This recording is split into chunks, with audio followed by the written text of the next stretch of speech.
ভূত মানে কি? ভূত মানে এই যে পাঁচটা পঞ্চভূত, ক্ষিতি, অপ, তেজ, মরুত, বোম। ক্ষিতি মানে এই মৃত্তিকা, অপ মানে জল, তেজ মানে অগ্নি, মরুদ মানে বাতাস, বোম মানে আকাশ। এই আমাদের পাঁচটা ভূত দিয়ে এই শরীরের গঠন। এই শরীরটা পাঁচটা ভূত দিয়ে তৈরি। এই জন্য আমরা যখন মারা যাই তখন লোকে বলে না যে লোকটা পঞ্চত্ব প্রাপ্ত হলো। তার মানে পাঁচটা ভূত যে তার শরীরে ছিল, পাঁচটা ভূতে মিশে গেল, বৃহৎ ভূতে মিশল।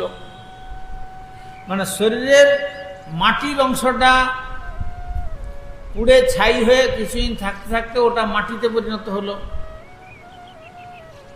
আচ্ছা, তারপরে জল অংশটা অগ্নিতে পুড়ে পুড়ে পুড়ে পুড়ে ওটা বাষ্পকারে চলে গেল উড়ে,